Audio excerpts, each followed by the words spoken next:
આજે ભારતના બંધારણના ઘડવૈયા બાબા સાહેબ આંબેડકરની જન્મ જયંતિની ઉજવણી કચ્છભરમાં કરવામાં આવી હતી। આ પ્રસંગે ભુજ શહેર ખાતે આવેલી તેમની પ્રતિમાને હારારોપણ કરીને બાબા સાહેબ આંબેડકરને અંજલિ આપવામાં આવી હતી। કચ્છ જિલ્લા કોંગ્રેસ સમિતિ દ્વારા આજે બાબા સાહેબ આંબેડકરની પ્રતિમા ખાતે પુષ્પાંજલિ અર્પણ કરવા માટેનો એક કાર્યક્રમ યોજાયો હતો, જેમાં કચ્છ જિલ્લા કોંગ્રેસના પ્રમુખ શ્રી નવલસિંહ જાડેજા, ભુજ શહેર કોંગ્રેસ સમિતિના પ્રમુખ શ્રી રાજેશભાઈ ત્રિવેદી તથા મોટી સંખ્યામાં કોંગ્રેસી કાર્યકરો ઉપસ્થિત રહ્યા હતા। આ પ્રસંગે શ્રી નવલસિંહ જાડેજાએ જણાવ્યું હતું કે ભારતની તપોભૂમિ પર પુણ્યોના પ્રતાપે બાબા સાહેબ આંબેડકર જેવા વિરલાઓ જન્મ લેતા હોય છે। બાબા સાહેબ દ્વારા તૈયાર કરાયેલા બંધારણના કારણે જ આજે સૌ ભારતીયો સમાન હક ભોગવીને પોતાની જિંદગી જીવી રહ્યા છે, તેમ કચ્છ જિલ્લા કોંગ્રેસના પ્રમુખ શ્રી નવલસિંહ જાડેજાએ ચંચળ ન્યૂઝ સાથે વાત કરતા જણાવ્યું હતું।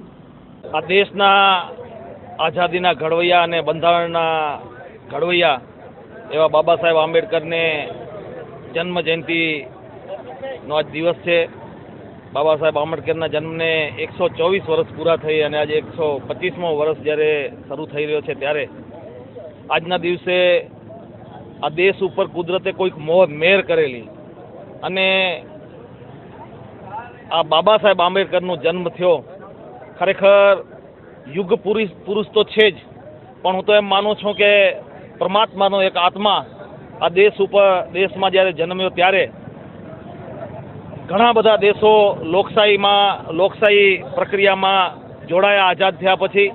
આપણે તાદસ દાખલા છે, પાકિસ્તાન હોય, બાંગ્લાદેશ હોય, બીજા ઘણા બધા લોકશાહી દેશો છે, પણ બાબા સાહેબ આંબેડકરે જે આપણા દેશનું જે બંધારણ ઘડ્યું છે અને આજ સુધી જે લોકશાહી બિના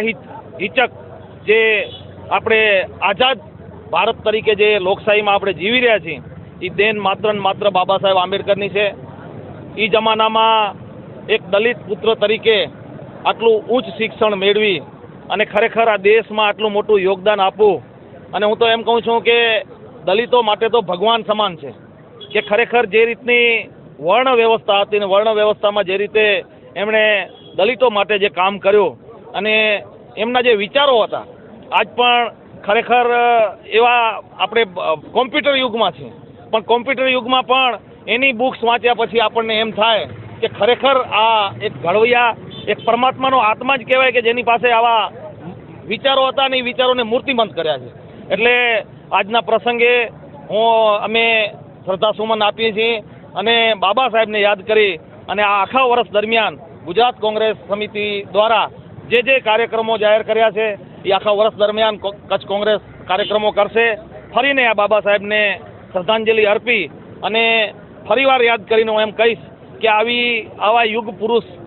ક્યારેક જન્મે છે અને એનો લાભ પૂરેપૂરો આ દેશને મળ્યો ને આજની લોકશાહી જે ટકી છે એના બંધારણને ખરેખર બંધારણ એમણે ઘડ્યું, એને લીધે જ આ લોકશાહી ટકી છે એમ કહીએ તો કહેવાય।